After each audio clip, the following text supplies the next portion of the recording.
Hello, Bionicle fans! In the decade that followed the original labyrinth of our favorite biomechanical beings, we have witnessed goods fight against evil, heroes battling for their lives against foes more powerful than they, and organizations clashing for destiny. And the latter is exactly where we will be warring today. Bionicle started out with the simple adventure of the Toa Mata against Makuta, but as the time proceeded, we discovered that there were more than just Toa who fight. We were revealed to entire syndicates and alliances who fought for the very existence of all. Friends, my name is TheShadowedOne1, and join me as we conquer our way to uncover the top 10 Bionicle Factions. This top 10 includes factions only from Generation 1. Don't know if G2 even had any organizations. It will feature heroes, villains, and those in the gray. This list is my personal opinion, and facts are taken from the official Bionicle storyline. Now join my ranks, new recruits, to war! At number 10, we have the Federation of Fear. This alliance of expendable beings from across the Matoran universe is practically the Suicide Squad of Bionicle. The Federation of Fear was created by the Order of Matanui to rescue Makuta Miserix, the former leader of the Brotherhood of Makuta. To redeem himself in the eyes of the Order, Brutaka took command of a team consisting of the Baraki, Takadox and Karapar, the fallen and former Makuta of Zakaz Speria, the insane half-stack D Vizon, the treacherous Vortrix Rudaka, and the dangerous Dark Hunter Lariska. The team set out for Artidax and encountered several threats and betrayals along the way, like the monstrous Zyglak or the ancient Tren Krom. Several of their members did not survive the journey, as Karapar was disintegrated by Tren Krom and Speria met his end by the literal shadow hand of Makuta Miserix. Only Takadox escaped with his life. Together, the Federation freed Miserix and escaped Artidax. With their suicide mission accomplished, the Federation of Fear was disbanded. At number 9, we have the Hand of Artaka.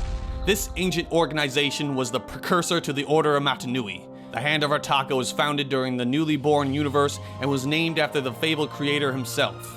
The Hand served the Matoran universe for more than 200 years and was dedicated to carrying out the will of the Great Spirit and protecting the Matoran. Several members include Axon, Hydraxon, Shadow Stealer, and Toa Helrix. They help prevent natural disasters and challenge threats to the New World. However, the Hand's members were undisciplined and caused more damage than they intended, despite their good intentions. Thus, the Hand was forced to disband, and the Toa became the new protectors of the Matoran universe. At number 8, we have the Skrull. The Skrull hail from the Rock tribe and are of the Glatorian species. This militaristic tribe, consisting of leader and warrior classes, was formerly located in the Great Jungle of Spherus Magna before the Core War drew them into conflict. The Great Beings created the Batera, who would then slaughter the Skrull and all leader class before only Tuma would be left. After the shattering, Tuma began plans to seize Barra Magna, and with the aid of the treacherous Metis, joined forces with the Bone Hunters to launch a massive invasion known as the Skrull War. They nearly succeeded in their assault of the planet before Matanui joined the fray, and with the other tribes, defeated Tuma and the Skrull and scattered them to the wastelands. At number 7, we have the Element Lords. The Element Lords are a group of extremely powerful entities gifted with elemental powers from their distinctive tribes. They consist of the Element Lords of Fire, Water, Ice, Earth, Sand, Rock, and Jungle. The Great Beings, tired of their God King status on Spherus Magna, took a Glatorian warrior from each tribe and bestowed upon them the powers of the elements. They became intertwined with their individual elements and were granted armor and tools that matched them. The Element Lords became the new rulers of Spherus Magna and for thousands of years remained at peace. However, the emergence of energized Protodermis brought them into conflict, as each desired the substance. The Core War was sparked between the Element Lords, which led to the Shattering, which split the planet into 3 pieces. Despite Spherus Magna's reformation, the Element Lords still do battle against each other to this day. At number 6, we have the Paraka. The Paraka. Like, not having them on this list is like Fenrak allowing you to pat him on the head. The treacherous faction of Murder Skakdi were formerly members of the Dark Hunters, who betrayed and left the organization to seek out their own power. The group comprised of Haka and Vizok, Thok, Avak, Radak, and Zaktan as the head of the snake. Later, Vizon was created from half the essence of Vizok after the Spear of Fusion was used on him, but Vizon would betray them not long after. After being influenced by pterodax when they invaded his lair, the Paraka set course for Voya Nui to claim the legendary Kanohi Ignika, the Mask of Life. After enslaving the entire island's Matoran, the Paraka nearly succeeded in their goal, but thanks to the Toa Anika and their constant infighting, as in constantly betraying or try to kill each other, they lost the mask and their chance of ultimate power. Later, the Paraka would attack the Toa again, before being taken prisoner by the Order of Mananui and later be fused into the golden-skinned being during the Destiny War, thus effectively ending the Paraka once and for all. At number 5, we have the Dark Hunters. My personal favorite organization. The Dark Hunters is headed by the Shadowed One, a powerful and sadistic being who has led since its inception. The Dark Hunters are a group of different species and entities who kill and steal for the sole purpose of profit. They do things that no one like Toa can or will do, and they excel at it. The Dark Hunters have struck fear into Toa, Matoran, and even the Paraka themselves. If you pass becoming a Dark Hunter, it's for life, and leaving leads to your execution. Real names of operatives are unknown, and many go by code names. Employment is simple. Dark Hunters to get to steal and kill and return the treasure to the Shadowed One, and get protection from their enemies in the outside world on Odina. If they don't, they face torture or worse. Death is too easy. Killing a Dark Hunter results in death themselves, and when pterodax murdered Nidiki and Kraka, the Shadowed One declared war on the Brotherhood of Makuta. The Dark Hunters aided the Order of Mananui in its battle against the Brotherhood, and after its fall and pterodax's death, the Shadowed One would later create an army of Dark Hunters and the other entities of Spherus Magna to soon conquer the world. At number 4, we have the Baraki, the Matoran word for warlord. The League of Six Kingdoms is a powerful syndicate comprised of 6 prime species preordained by Matanui to impose order in the early days of the Matoran universe. The Baraki were comprised of 6 warlords named Pridak, Takadox, Karapar, Elik, Mantax, and Kalma. However, the League's order became oppressive dictatorships, and they conquered most of the known universe. The Brotherhood of Makuta provided war beasts for the Baraki, but Miserix watched them and hired one of their own, Takadox, to keep an eye and sell information to the Brotherhood. When the League tried to overthrow Mananui, Makuta pterodax launched a surprise attack on their armies. Caught unaware, the Baraki were defeated and captured, but before they could be executed, Botar teleported them to the pit for their crimes against the universe. After the Great Cataclysm freed them from their prison, the Baraki became mutated by the water and waited for thousands of years for their chance of revenge.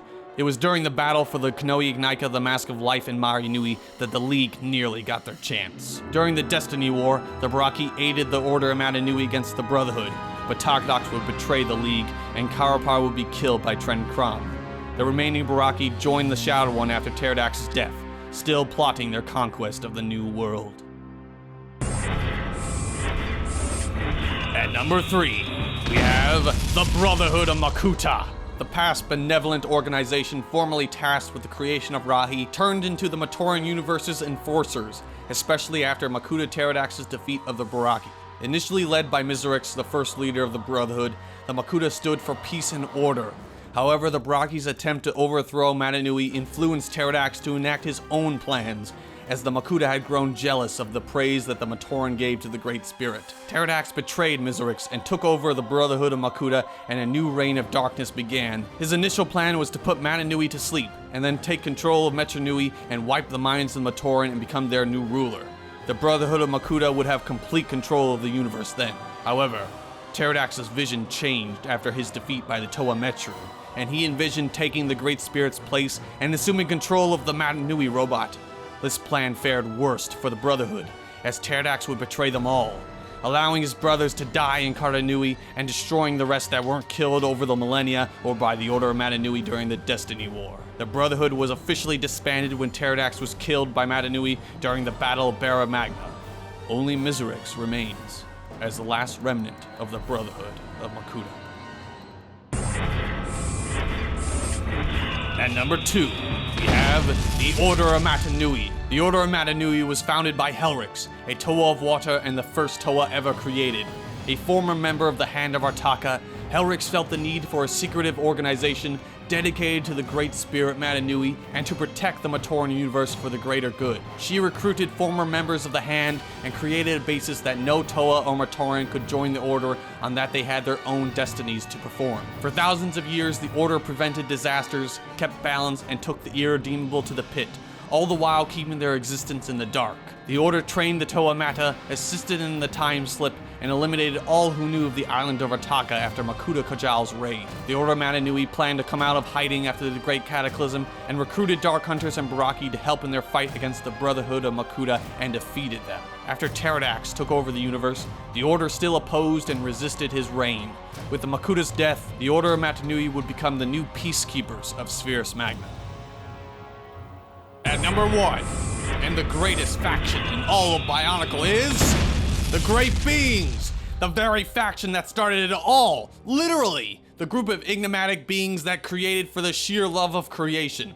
The Great Beings are a group of extremely intelligent and creatively gifted beings who hail from the Glatorian species. In the early time of Spherus Magna, the Great Beings created wonders that amazed the Agori. The tribes would pledge their allegiance to them as their scientist kings. They ruled over Spherus Magna but grew tired of their role and created the Element Lords to take their place to lead the tribes. However, the emergence of energized protodermis from deep within Spherus Magna would lead to the Core War, which began to damage the planet.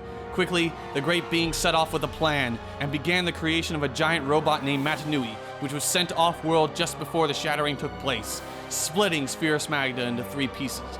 Matanui would return 100,000 years later, and with the help of an unknowing Pterodax, they would achieve their destinies and reform the planet into Spherus Magna once again. To cap off what the Great Beings have done over the decade that has befallen Bionicle would take far too long. So long, in fact, that it would take another video to explain. Wait a minute. Never mind, next time. And that officially concludes the Great Beings as the top faction in all of Bionicle. And that concludes top 10 Bionicle factions. Tell me what you thought of my list. What faction would you join? I'm partial to the Dark Hunters myself because, you know. Anyway, like, comment, subscribe, and share. It helps me out and pushes me to make more great and entertaining content for you guys. Thanks for watching, and I'll see you next time on the upcoming battlefield.